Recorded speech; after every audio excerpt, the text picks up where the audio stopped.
بسم الله الرحمن الرحيم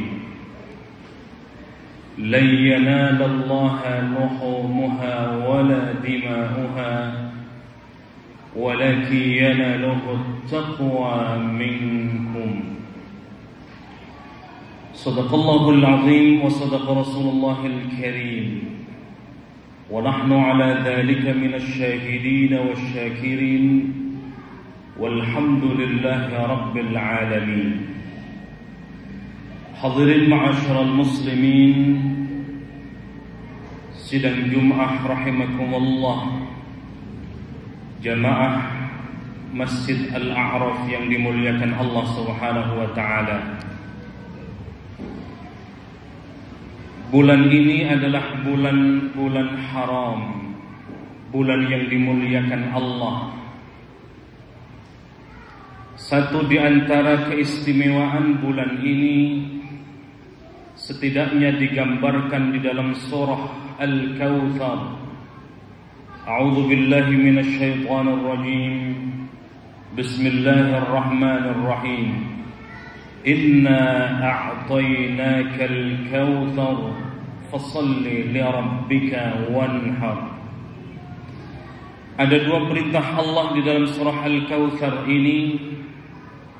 Yang sebelumnya diawali ayat 1, Inna a'tainakal kautsar. Sungguh kami telah memberikan banyak nikmat-nikmat, kata Allah. Fasalli li rabbika wanhar.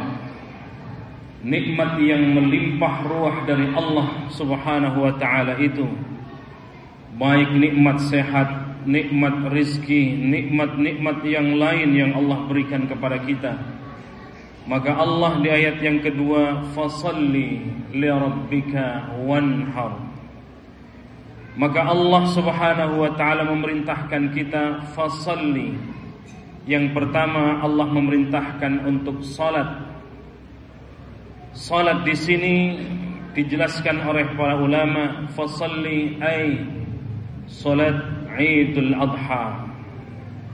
Wanhar, dan yang kedua yang Allah perintahkan kepada kita adalah berkurban. Hadirin yang dimuliakan Allah Subhanahu wa taala, sosok Nabi yang bergelar Khalilullah, kekasih Allah, tentu menjadi panutan kita bersama.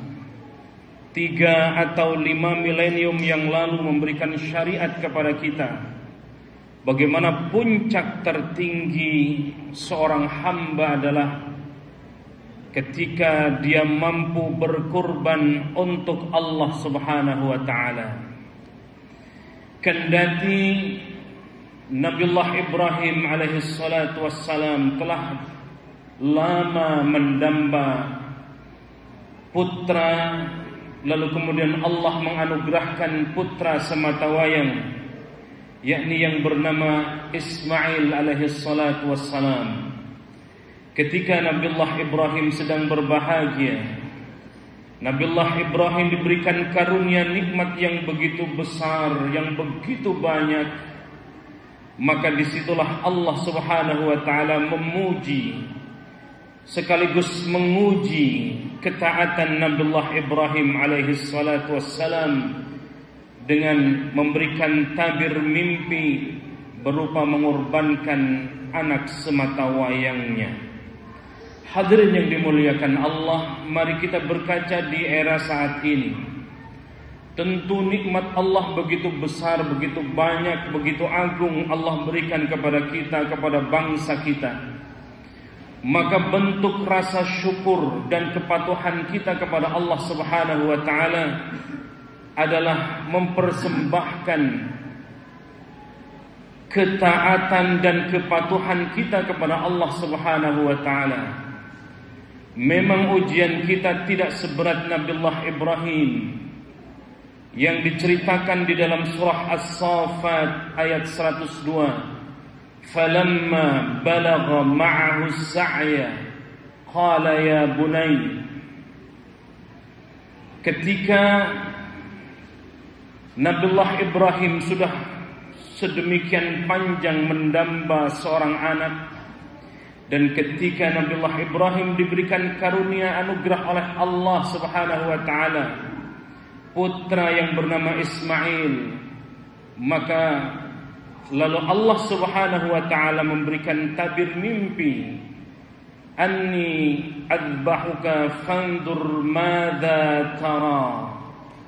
Tabir mimpi itu adalah untuk menyembelih putra semata wayangnya. Hadirin yang dimuliakan Allah Subhanahu wa taala, gambaran surah As-Saffat ayat 102 ini bisa jadi ujian-ujian yang paling berat untuk Nabiullah Ismail, Nabiullah Ibrahim, yang bisa jadi konteksnya kita pada hari ini, pada era saat ini. Tidaklah seperti Nabiullah Ibrahim, tidaklah seperti Nabiullah Ismail, tetapi bentuk kecintaan kita atas nikmat-nikmat yang Allah berikan kepada kita. Maka sesungguhnya persembahan terbaik adalah ketakwaan dan kepatuhan kepada Allah Subhanahu wa taala. Inilah gambaran di dalam surah Al-Hajj ayat 37. Allah gambarkan, la yanalallaha luhumuha wala dima'uha walakin yanaluhu taqwa minkum. Allah tidaklah menerima darah daging yang kita kurbankan, aliran darah yang kita sembelih dari kurban kita, tetapi kata Allah, walakin yanaluhu taqwa minkum, tetapi sesungguhnya kepatuhan, ketakwaan kita kepada Allah Subhanahu wa taala itulah yang sesungguhnya diharapkan dari bentuk rasa kepatuhan dan ketakwaan kita kepada Allah Subhanahu wa taala. Hadirin yang dimuliakan Allah Subhanahu wa taala, dulu 3 milenium yang lalu Nabiullah Ibrahim mengorbankan putra semata wayangnya. Hari ini bisa jadi banyak sekali berhala-berhala yang ada pada diri kita.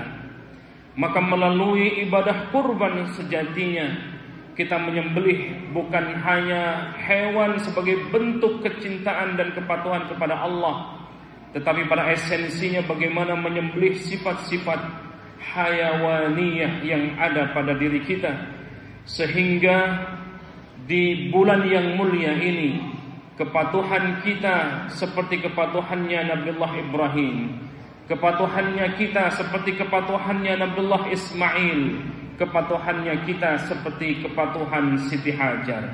Hadirin yang dimuliakan Allah Subhanahu wa taala, inilah yang dikatakan Nabiullah Ismail, kendati informasi yang diberikan oleh ayahnya, anni azbahuka, untuk menyembelih putra semata wayangnya berupa Ismail alaihi salatu wassalam.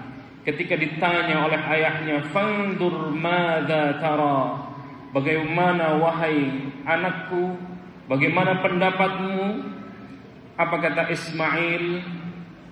Ya abadi, wahai ayahku, if'al ma tu'maru satajiduni insyaallahu minas sabirin. Inilah gambaran Ismail 3 milenium yang lalu.